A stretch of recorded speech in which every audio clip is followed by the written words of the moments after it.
American president Donald Trump ने Iran के खिलाफ एक बार फिर सख्त रुख अपनाते हुए बड़ा फैसला लिया है। ट्रंप एडमिनिस्ट्रेशन ने ईरान के साथ बिजनेस करने वाले देशों पर 25% अतिरिक्त टैरिफ लगाने का ऐलान किया है। इस फैसले के तहत अमेरिका उन सभी देशों को निशाना बनाएगा जो ईरान से डायरेक्ट या इनडायरेक्ट गुड्स या सर्विसेज लेता है।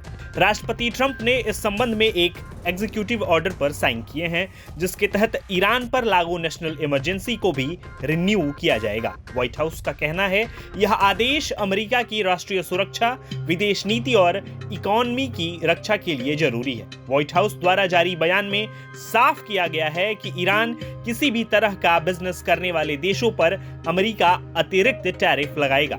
इसमें ईरान से सामान खरीदने, सेवाएं लेने या आयात करने वाले सभी देश शामिल होंगे, चाहे यह व्यापार सीधे हो या किसी तीसरे देश के जरिए। अमेरिकी सरकार का कहना है यह कदम विदेशों में ईरान की गतिविधियों का मुकाबला करने की एक व्यापक रणनीति का हिस्सा है। बयान में ईरान ने nuclear programme, ballistic missile programme, आतंकवाद को समर्थन और मिसाइल ईस्ट को अस्थिर करने वाली गतिविधियों को विशेष रूप से जिक्र किया है। व्हाइट हाउस ने ईरान को दुनिया का सबसे बड़ा आतंकवाद को स्पॉन्सर करने वाला देश बताया है।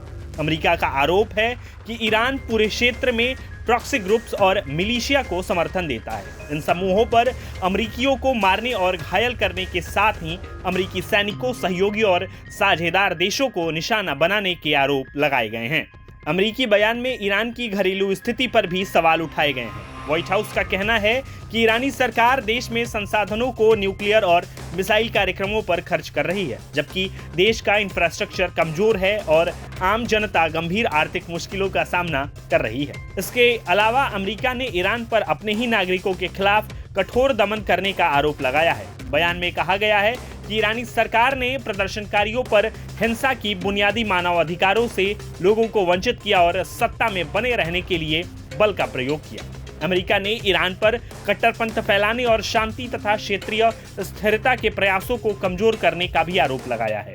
वॉशिंगटन का कहना है कि ईरान की नीतियां पूरे मिडिल ईस्ट में अस्थिरता बढ़ा रही हैं। हालांकि इन सख्त कदमों के बीच राष्ट्रपति डोनाल्ड ट्रंप ने भी यह संकेत दिया है कि ईरान बातचीत करने के लिए तैयार हो सकता है। ट्रंप ने ईरान, रसिया और यूक्रेन को लेकर चल रहे डिप्लोमेटिकल चर्चाओं का जिक्र किया। राष्ट्रपति ट्रंप ने कहा, आज हमारी रूस और यूक्रेन को लेकर बहुत अच्छी बातचीत है, कुछ हो सकता है। इसके साथ ही उन्होंने ईरान पर भी टिप्पणी करते हुए कहा, ईरान के साथ भी बातचीत आगे बढ़ रही है, लगता है ईरान डील करना चाहता है। अब देखना होगा अमेरिका इन नए टैरिफ और दबावों की रणनीति के बाद ईरान और उसके साथ व्यापार करने वाले देश क्या रुख अपनाते हैं और क्या वाकई वाशिंगटन और तेहरान के बीच किसी संभावित डील का रास्ता निकल सकता है। प्रभातखबर.com, विश्वास वही, रफ्तार नहीं।